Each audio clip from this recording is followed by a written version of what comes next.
Hello everyone, this is Wes Henson, pastor of the Ridge Church, and the Ridge Church campus is located at 7350 Old Highway 13 in Carbondale, Illinois. And I just want to thank you for joining me today as we give a quick on-the-go summary of this week's small group Bible study for the week of February the 13th, 2022 at the Ridge Church. This is week 4 of the study, How to Avoid Life's Pitfalls, or in lieu of the recent snow and ice and all that we've experienced, how to avoid life's potholes, right? Our study is on Joseph, and Joseph is the great-great-grandson of Abraham. And so we began our study talking about the pitfall of betrayal. Joseph found himself in Egypt because his brothers had betrayed him and sold him to some Ishmaelite traders, and in turn they sold him to Potiphar, an Egyptian officer. And then the following week we talked about the pitfall of temptation. Joseph served Potiphar well. The Lord blessed him in all that he did. But then Potiphar's wife falsely accused Joseph of attempting to rape her, and consequently Potiphar put him in prison. And that brought us to the study of the pitfall of injustice. And while he was in prison, as we looked at last week, Joseph interpreted the dreams of Pharaoh's chief cupbearer and baker. And he said that the cupbearer would be restored to his position, but the baker, well, not so much. Well, then Joseph asked the cupbearer to talk with Pharaoh about releasing him from prison so he could return to his family. But unfortunately, he forgot. And then this week, we're going to talk about the pitfall of hard times. As in previous moments of Joseph's life, dreams played an important and part of his life and created a domino effect for him. If you remember, we began with Joseph's first dream. He shared with his brothers when he was 17 years old. He shared with his brothers that someday they would bow down to him. And then there was another dream. It was the dream of the cupbearer and the baker, and Joseph interpreted that dream. And this week we're going to look at a third dream, and this is the dream of Pharaoh. Joseph is now 30 years old, and it was this dream sequence that is going to catapult Joseph to incredible success. Okay, if you click on the links, you're going to find a study guide, a summary of this week's lesson, along with a couple of handouts. And then I invite you to join us on campus this Sunday morning at 9 a.m. or join us online Tuesday night at 6:30 p.m. on Facebook or our website, and we will go into greater detail.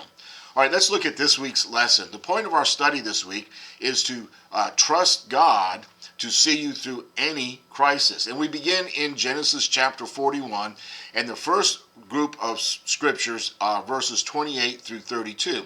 Let me read a couple of those, beginning in verse 28. So it is just as I told Pharaoh. God has shown Pharaoh what he is about to do.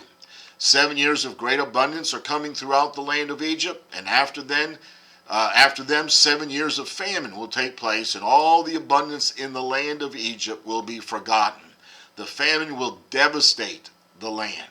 So Pharaoh had a dream, and in his dream he saw 7 fat cows coming up out of the river, being devoured by 7 skinny cows. And after they devoured him, those skinny cows still were skinny.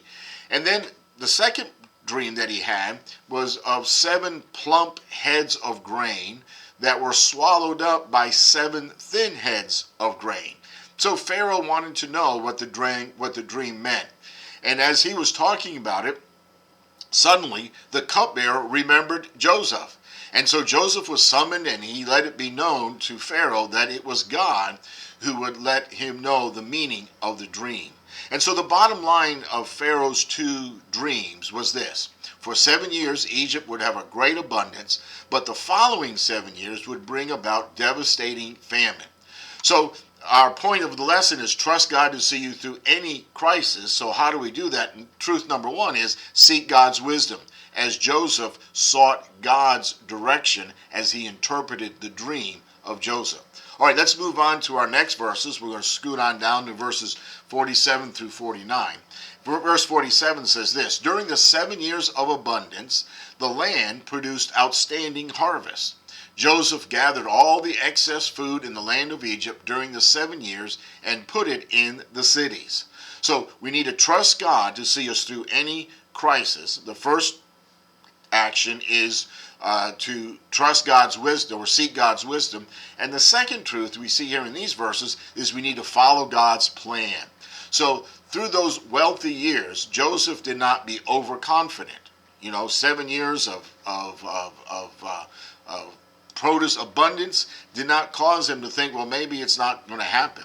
However, he took full advantage of the season of surplus, and it says in verse 48, he put food in every city to prepare for the years of starvation. So he provided for the crisis by following God's plan. All right, let's move on down to verse 50. So 2 sons were born to Joseph before the years of famine arrived. Joseph named the firstborn Manasseh and said, God has made me forget all of my hardship and my whole family. And the second son he named Ephraim and said, God has made me fruitful in the land of my affliction. And so the truth here is that we need to be fruitful even in difficult situations. Trust God to see you through any crisis. Even in difficult seasons, be fruitful. In other words, live your life. In those first 7 years as prime minister, Joseph fathered 2 sons, Manasseh and Ephraim.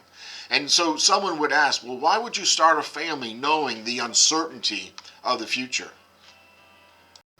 Joseph learned that by trial, by experience, that he could trust, that the Lord could be trusted in every circumstance. And we need to do the same. We resist hard times with all of our might, but they can be moments of great spiritual growth. And we need to hold on, even in times of famine. And with time, we will see that God is still at work. Okay, so let's take a lesson from Joseph's life, and I want to share with you 3 ideas to consider during hard times. Idea number 1, application number 1, let go. Make a list. Make a list of all the hard things that you are walking through right now. And if possible, take a prayer walk. But read the list out loud and give those hard things to the Lord. Okay, application number 2, establish a habit of praise. Make another list, a list of all the beautiful things that are happening in your life. And, kind of tape it to the bathroom mirror, if you will, or the computer screen. And begin every day with praise. And make a commitment that you're going to do this daily, every day for 3 weeks until it becomes a habit. You'll be doing it all the time. And then application number 3, idea number 3, accept God's timeline. What decision, what accomplishment, what goal that you have in your life that isn't going according to your timeline. Recognize that God's timing is always right.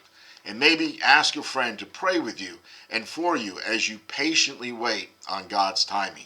Okay, let's wrap up our study for this week, this little overview. Again, the point of our lesson is we can trust God to see us through any crisis. And Joseph seemed to keep his cool, no matter what life threw at him, no matter where he was.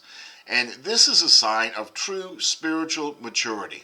So let's take a lesson from this dreamer's playbook. Okay, if you click on the links, you're going to find a study guide, a summary of this week's lesson, along with a couple of handouts. And then I invite you to join me on campus Sunday morning at 9 a.m. or online Tuesday night at 6:30 on Facebook or our website as we go into detail. Okay, bye for now.